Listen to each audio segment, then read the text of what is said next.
Hello everyone, and welcome to another one of our videos. It's Christmas time right now, and the latest thing that I have bought for the Christmas present would be the Traxxas Slayer Pro 4x4. This isn't an unboxing video, and this isn't a review. It's sort of just an overview because I just bought it last night. It doesn't have one drop of fuel in it, and I haven't done anything with it, but I have done a little bit of my homework on the internet on it, and probably going to show off a few of the goodies that come into the box without opening up the box and cutting everything out. That's just waste of film. So the stuff that comes with it is you got yourself a starter that works on a nickel metal battery, and it is inserted into the back here, and then the button's pressed, and it has a motor on it that allows electricity to go to the glow plug, so you don't need a glow plug igniter, and it turns the engine and fires it up. Works pretty good. You get yourself a nice little glow bottle. I bought an aftermarket one for $18, and it's not even a third of the quality of this one. This one's going to work really well. To do your tuning of your carburetors, you're probably going to need, well, I'm going to need 2 screwdrivers. This one here will be for the idle, and this one here will be for the high-speed needle, if you want a direct fit.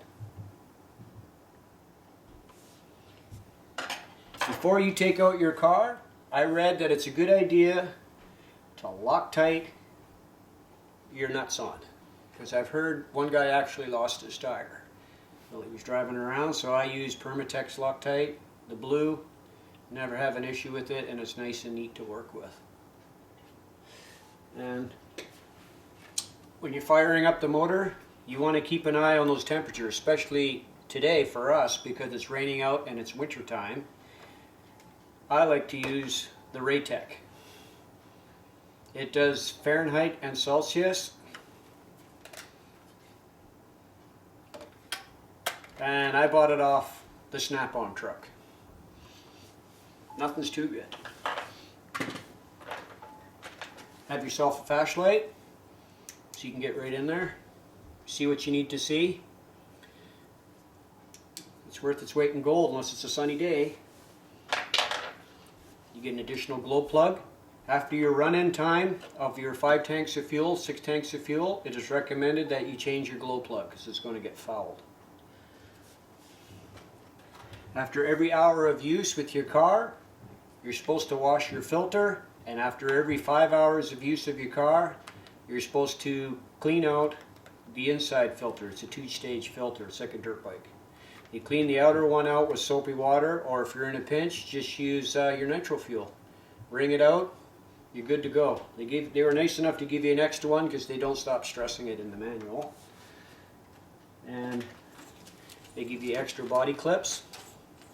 An extra clip on here for your tie rods and your steering and suspension and whatnot, which is a nice little touch because normally they don't give you anything. And you get yourself a nice little toolkit.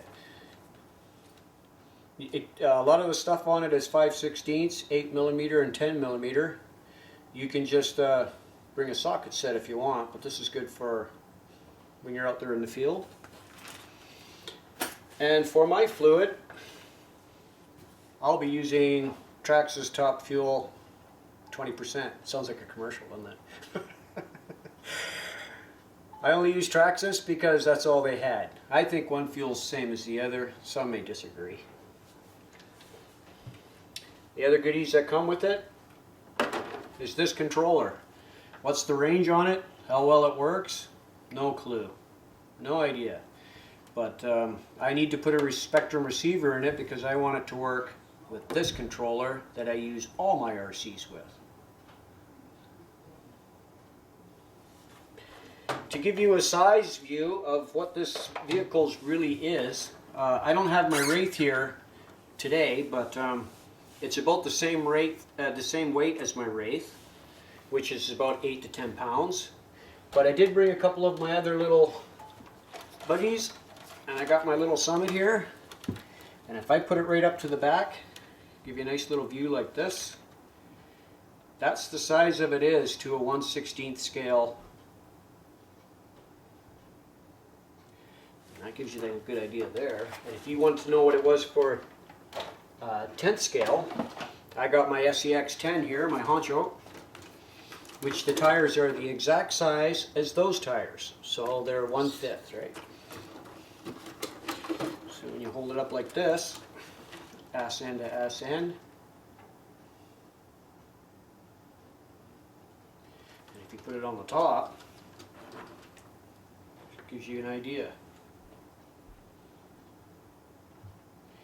I put my Wraith on top of it last night, and I've noticed that the tires go from end to end, and my Wraith sits up about this high compared to this one, and it ends about here.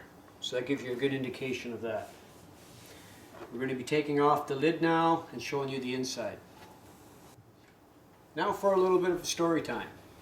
If you look at one of my other videos, you'll see that I had a Savage 25 that was my buddy's.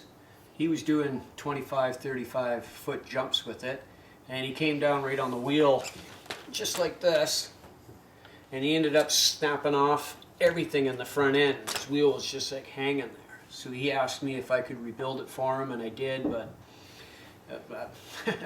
that Savage is hurting. It's had its time. And it also had, he put a race motor in it, and it had leaking fuel out of the carb, and it was running too lean, but he gave me specific orders: don't touch my engine, no adjusting, no playing with the carb. So I heeded to his wish, and then I just had it running, and I brought it up to Ioko and ran it up there in the parking lot, and that's what you had. But ever since then, I had nitro fever. I had to have a nitro. So I searched high and low for nitro, but I wanted something for the holidays.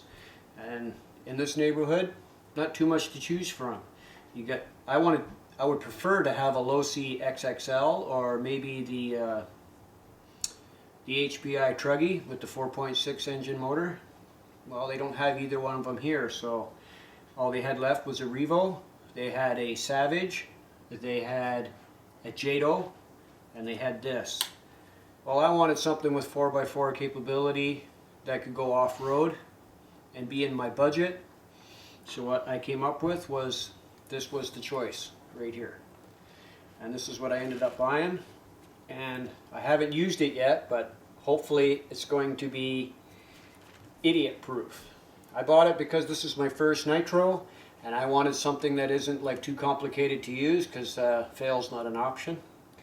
So I got one here that's got the easy start motor, which has a wire that comes in and it goes inside the glow plug. And the way you start it is you take this, instead of a roto tool, it's electronically operated, and it sits into the back of a connector here, and then you push the button, which causes the motor to spin, which turns the engine, and it causes current to go into the glow plug to ignite it, and it's supposed to be a fast, easy start. No more putting the rotor tool in the back to turn it with a drill or what have you, and then holding down a glow plug igniter, and you got to fool and fart around, plus put your foot on the front of the tire so it doesn't run away on you. I wanted something nice and simple, and hopefully this is going to fit the bill. So I guess we'll get into a little bit of the parts here and give you a little bit of a quick rundown. Okay, now we're going to get into a few features of the car from what I've read and seen on the internet and stuff like that.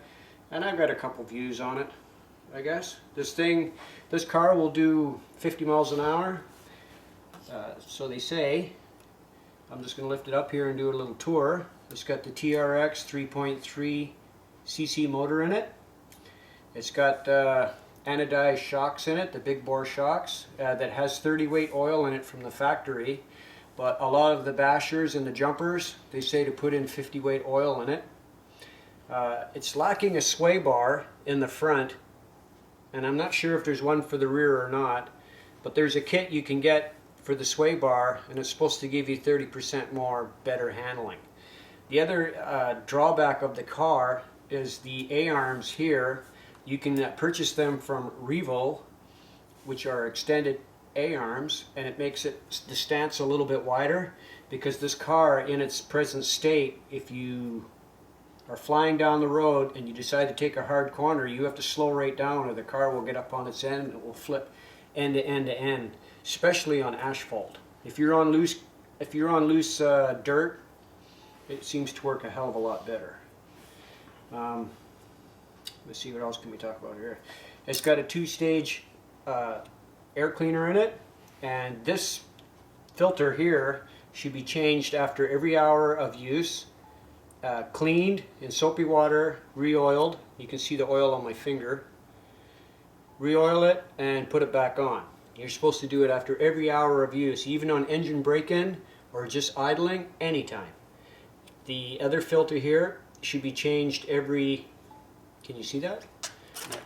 The other filter here should be changed every 5 hours of running, and what a lot of the guys do out in the field is they pull it apart and then they just wash it by hand with nitro fuel and stick it back together. Keep that clean because you don't want no dirt going in there. Dirt's #1 enemy of the motor. And this motor inside, it doesn't have a piston ring. What it does is it's got like a tapered fit brass insert where the piston comes up. When it hits top dead center, it's at the tightest part of the engine, and it's a precision fit, and that's how it gets its compression. So if you get any dirt in there, you're going to score that brass lickety split. This engine won't last long. Inside here, this here is your clutch. I don't know if you can see that. Can you?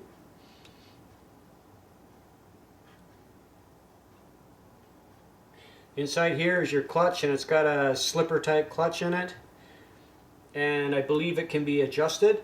And the gears that are on it are, the spur gears here are just plastic, so you can change them out and buy steel ones if you desire. And this here is your transmission, which has a plug on the top of it right here. This plug. You can put in one of the tools supplied in the bag, which is a hex Allen wrench. You stick it in there and you can adjust when the car is going to shift. You can have it shift sooner or later depending on what your racing characteristics are. It's set up by the factory right now. When you do your big jump and you land on the ground, it won't shred the gears because the gears are just 2 plastic gears in there. So you don't shred them off and break them. This here is your receiver. Not much to see there.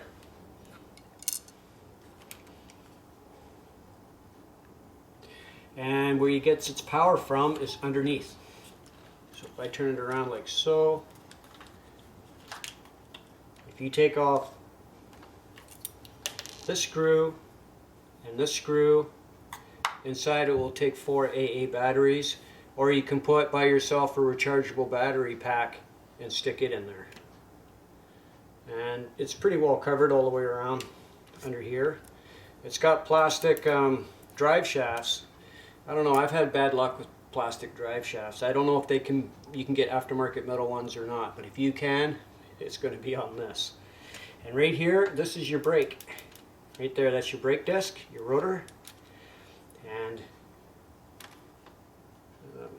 I think that's your transmission. Your brakes are right here, and they are adjustable, and it's adjusted through this right here, which attaches to your servo. And your servo, this is a dual purpose servo. It controls your gas and it controls your brake. And this is your steering servo for the front end, and it has tie rods, adjustable tie rods on the front, and if you take these tires off, there'll be a nut on each side of the tire which you can adjust your camber.